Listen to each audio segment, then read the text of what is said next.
Hello, I'm Michelle Taki Obende, Chief Hugger, Coach, and Consultant. I am the founder and managing director of Happen Training, which is a coaching, delivery, and advisory business. I'm also the co-founder of MI Happen CIC, which is a wellness and personal development consultancy. At the weekend, I was asked, what is coaching? And so I thought I would do this video as others may have that question too. Um, it's probably best for me to start by saying that I'm going to cover my interpretation of what coaching is, my definition of coaching. I am an executive coach, a leadership coach, a professional coach. And so to me, coaching is all about a space, as unbiased space as possible, to enable people to think through their thoughts, their questions, their reflections. I say unbiased as possible because naturally, when we are having conversations with our friends, our family, our colleagues, people we know about stuff, they offer their opinion. Well, they don't offer their opinion, they give us their opinion whilst we're having those conversations. In coaching, you might be offered suggestions, thoughts, reflections based on a coach's experience, based on things that you have told your coach previously, based on conversations or yeah, like I said before, experience that they've had from being in the profession. But that is always going to be an offer, or at least a good coach is going to offer you that. They're going to ask you whether they can share that information with you, and they're going to give you the choice as to whether or not you say yes or not, and then share whatever it is they want to share. Um, in your coaching sessions, that kind of information I would categorize as mentoring. So based on your coach's experience, they might share information with you. That's mentoring. What a good coach will do is once they have asked whether you whether they could offer you something, offer you a piece of information from their perspective, they will bring it back to coaching. And so back to your thoughts, back to your reflections, back to the space for yourself to process stuff as quickly as possible. Coaching is not therapy. That is something I get asked quite often, actually. So, whereas therapy will be looking at your like deep work on your thoughts, your experiences, things that have happened to you perhaps in the past or recently, coaching is really about kind of generating new thoughts, new reflections, new ideas on yeah, it's something that you might have experienced, a question, a topic that you want to explore. Um, Coaches are not therapists, unless, of course, they've gone through and qualified as a therapist. But a coach, pure coaching isn't therapy. You actually may benefit from both sometimes in your life. Like you might want to explore, do some deep work on why it is you are the way you are, where you might work with a therapist on that. But really, you would work with a coach on kind of looking forward. You're looking to change something typically in your life. You're looking to reflect on something that's happened so that you can, when you experience it, in the future, yeah, you can develop and you're really looking to develop and move forward. And a coach, a really good coach would help you do that. I see kind of working as a coach or myself as a coach, I see myself a bit like an accountability buddy, a cheerleader, which is kind of why I started doing the high, I'm a chief high fiver. Yeah, really, they're looking to support you in maybe a change you have had in your role. You might recently been promoted, a difficult member of your team, a different stakeholder that you're having to work with. So something may have happened, like a big thing might have happened, which would mean that you want to work with a coach. You might know that there's a big thing coming up. You may feel stuck. So I often work with people who feel sort of stuck. Um, and they need some help maybe prioritizing or working through to help them feel less stuck, or help them prioritize what's important. Yeah, those are kind of the times that I would say people use coaches. I'll talk a little bit more about what coaching is like with me, and also when I've used coaches. No surprises, I have a coach and I've used coaching a lot in the past too. Uh, so coaching with me. So engagements with me typically start with 90 minutes, and that 90 minutes I call a discovery session. In that session, we are really building the container to hold our coaching relationship. So I will send you a pre-coaching questionnaire, has two parts. The first part is really about yeah, your experiences. So um, what you would say your strengths were, what your high looking back on your life, kind of what are the highlights, really looking to understand who you are and what makes you you based on your experiences.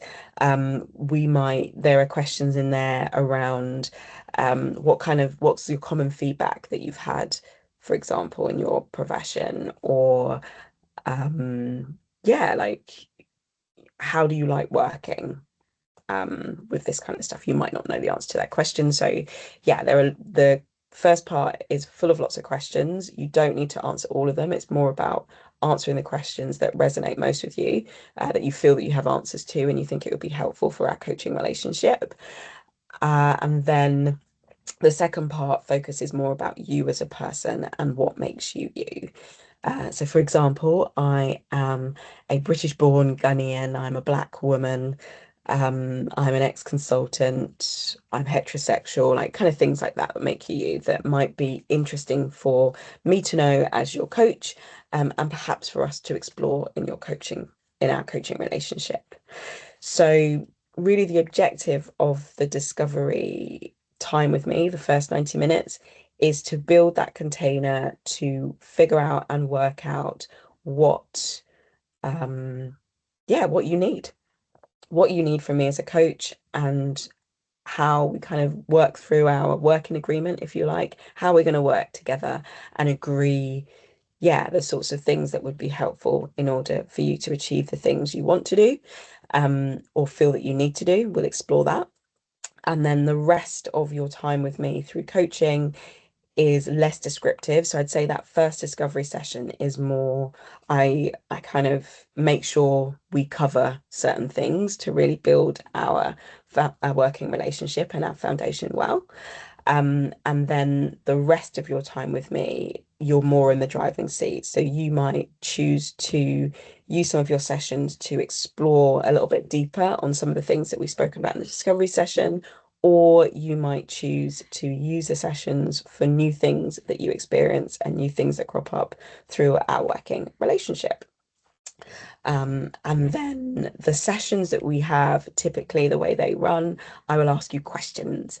So I will ask you questions to help facilitate your thinking. We might use some tools and techniques. If it's not questions, we might use tools and techniques to help, yeah, generate new thinking and help your thinking on whichever topic you bring. Um, yeah, so when have I had coaching? So I have used coaching probably about 4 or 5 times now. I used it when I was promoted. So in my consultancy days, where I was working for a consultancy as an employee, I used it when I was promoted into leadership. So that type of coaching was supported with a 360 psychometric test, which gave lots of information around through feedback. And yeah, based on all of that good insight, I then worked with a coach to process that, and reflect on that new information. I have had some exec coaching when I wasn't sure whether I wanted to be a consultant anymore. So kind of reflecting on, yeah, what I liked about my role, what I didn't like about my role, and my thoughts, which were making me feel like I didn't want to be a consultant anymore. I have had some coaching when I stepped out of consultancy into a more operational role, leading a team, an operational team. I had some great exec coaching to help explore what kind of a leader I wanted to be, my challenges, my fears, the experiments that I wanted to run to help support me through my development. I've had coaching when I went through redundancy, big emotions there for me. And so yeah, I had some coaching to explore that and figure out what I wanted to do next. I'm having coaching now. So as a solo entrepreneur, I'm having coaching to help, yeah, me think through some of my thoughts and my decisions that I need to make as a business owner. I'm also having mentor coaching, so that's to really help me be the best coach I can be. So reflecting on my coach style and developing my coach style. So yeah, I guess lots of different situations, experiences I've had that I've leaned on coaching. The one thing I think that is similar throughout all of those is that they have helped me and always provided me with opportunities to reflect on things that I'm experiencing. So that's kind of when I've used it most. Um, but yeah, they've all provided, I mean, I've been able to create safe spaces with my coaches to enable me to do that thinking that's helped me exponentially develop and propel in all the things I've wanted to do. So yeah, hopefully that's useful. Um, if you feel that you would love to find out a bit more about coaching with me, please reach out. I typically start with a free chemistry call, so you'll get an opportunity to experience coaching with me. I think I've got another video actually that you can look at to find out a bit more about what a chemistry call is. But yeah, feel free to reach out for me to me. Equally, if you have more questions about coaching that I haven't covered, feel free to post a comment, and as soon as I can get to it, I will answer your question. Yeah, hopefully this video has been useful. Let me know. Let me know in the comments if it's provoked more thought for you, provoked more questions, and if I can answer them, I'll absolutely try to. Okay.